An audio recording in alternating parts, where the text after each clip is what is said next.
What is up, everybody, and welcome back to the channel. We are cruising towards 1,500 subscribers. If you are all about everything Mil-Sim, tactical shooter, and historic gaming, please consider subscribing to the channel right now. Pound that bell button so you don't miss a video. We're giving away Steam keys at the end of every week. Right now, it's a Beyond the Wire key. Awesome game. But today, we're in for another episode of the Tactical Gaming Journal. We're going to be taking another close look at the Post-Scriptum Mercury mod. The guys that are modding Battle of Crete into Post-Scriptum.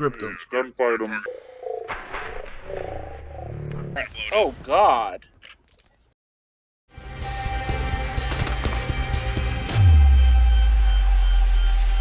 So, if you're new around here or somehow missed it, you're going to want to first go back to my video, Battle of Crete First Look, and check that out. The developers of the mod literally took me on an exclusive field trip and showcase around the map, just showing me everything that was prepared already. Check it out because there's a lot of cool stuff in there, and what you're about to watch now is basically everything they've done since, kind of polishing it up. Cool, so if we jump in at Mil-Simp, as you descend, hopefully look towards the east, you will see, or look to the north, you'll see all the aircraft coming in, and you'll see the bridge. And you may have noticed you'll have landed only with a pistol. So the aim here is to get to your weapons crate, which is, if you come towards me, over here.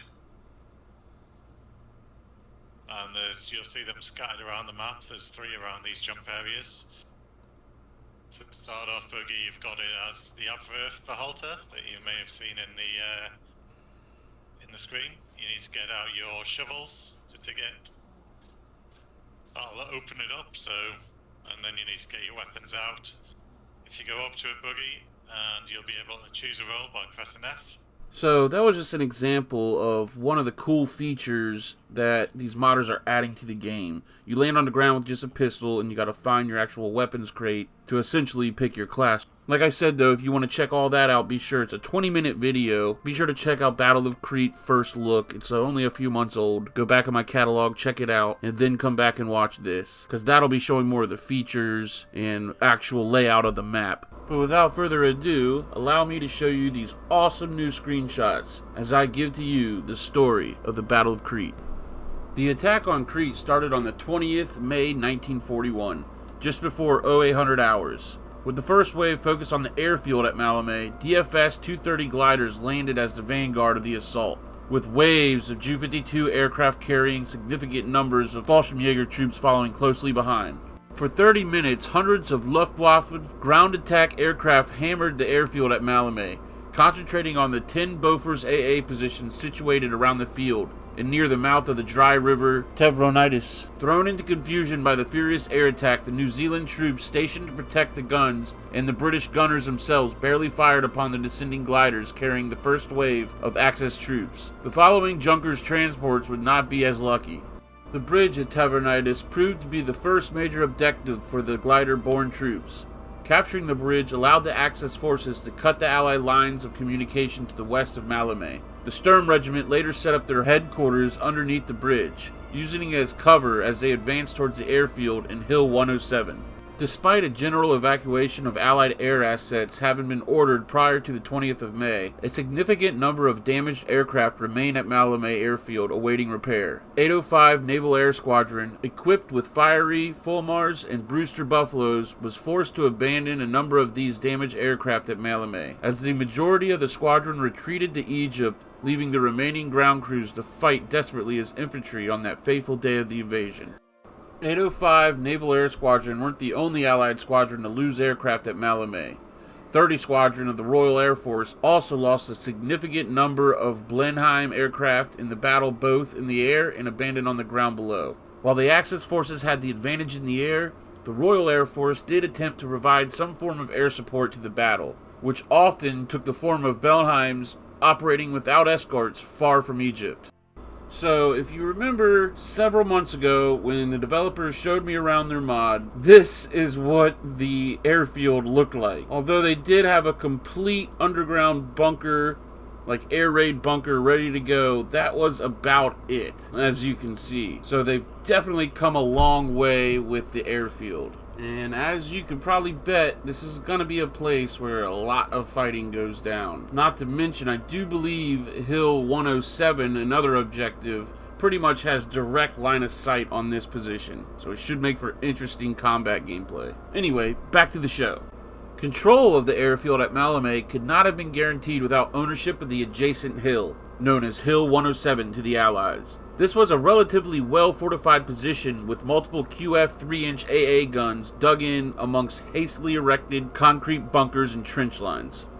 The Fallschirmjäger were entirely reliant throughout the battle on support from the air, both for reinforcements and for close air support. Despite being dispersed over a wide area, with battle lines vague and rarely defined, the Fallschirmjäger were able to constantly call in accurate air support throughout the majority of the battle, turning any Cretian house, barn, or stable into essential command posts with the presence of a portable radio. By contrast, the Allies' means of communications were antiquated and proved to be their downfall, with mass confusion and lack of clear direction hindering their forces' ability to react to the attack.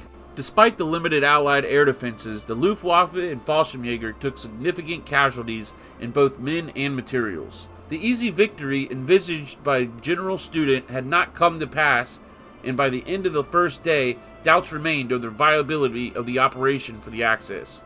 Only a communication and leadership calamity on the Allied part would swing the battle again in their favor and allow them to take Mil-Simp in the days that followed, and fly in much-needed reinforcements. So there you have it, folks, the Battle of Mil-Simp, coming soon to Post-Scriptum. Q4 of 2021 is their planned release date. If you'd like a link to their Discord or something like that, just holler at me in Discord. It's all linked below. Here's a shot of the radio, the little portable radio we were talking about, as this is completely modeled and textured, ready to go into the game. A couple shots of this cool little radio. And I almost forgot to show this. I totally forgot to show this in my last modding update video, but we have a animation for a Tommy gun with a drum on it made by the Mercury mod guys. Check it out. Oh, it's got little flip-up sights. That's awesome. You'll be able to set your range and lob rounds like they're freaking softball pitches. Of course, the beautiful reload animation. Doesn't have any sound, but still, you can get the idea of where it's going. It's going to be the American version of the Russians' PPD. And how about we get a couple sneak peeks into some other mods while we're here. The guys over at Chapter Blossom, aka the Pacific Front, have a bit of a Japanese uniform model to show off with some early texturing done. Now again, this is not done or a finished product, but you can get the idea as the Japanese model and texturing is coming along greatly. Also, they have an unfinished trench gun model to show off. There's no textures at all, but as you can see, the model is beautiful. I cannot wait to get my hands on this, especially with Post-Scriptum's gore. Can you imagine, like, coming up behind an entire squad with one of these things? Oh, gosh. The Americans brought these trench guns over in World War I. The German side immediately started crying unfair, like a Geneva Convention kind of thing. I don't think it was ever officially banned, but all that needs to be known is they introduced this trench gun in World War I. 6 weeks later, the war was over. That's all I'm going to say about that. Now, from what we've gathered so far, I do believe the first mod that's going to come out is the Eastern Front mod. Now, we don't have any new material on them, but we do have a couple new models to show off from the Shifting Sands guys, the North African campaign. Firstly is their MP3840 model and textured.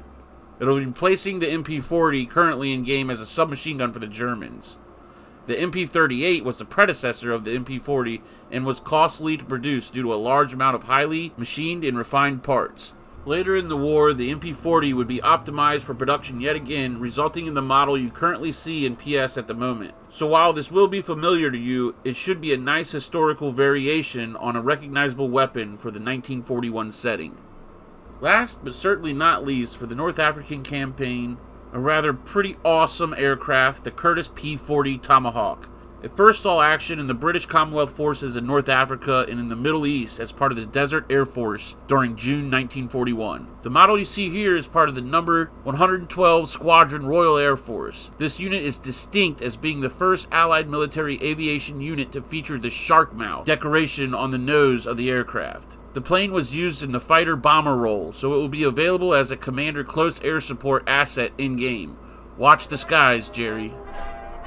Alright everybody, I want to thank you all for watching and supporting the channel. I want to give a special shout out to my channel members, the Mil-Simp Minions. I also have a Patreon up now. Check it out in the description. If you too could help support the channel, it would be greatly appreciated.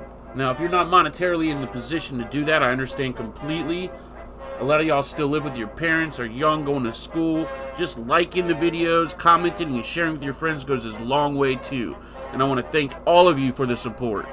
We still have a Beyond the Wire key to give away, folks. Now, let me tell you, if you're not going to watch the videos, don't waste your time entering. Because we had several people win the key and apparently not even know it. But if you do want to enter, you are going to watch the videos and plan on winning this freaking key, all you got to do is like this video, subscribe to the YouTube channel, join our little Discord community we got going on. It's linked below. But most importantly, drop a comment, say whatever you want to say, but within your comment, leave your Discord name and number. It's going to work as your ticket stub for the prize.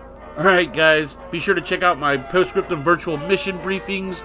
Definitely don't miss my Post-Scriptum guides playlist. Even a veteran will learn something in there, I promise. And you guys, be good to each other. Peace.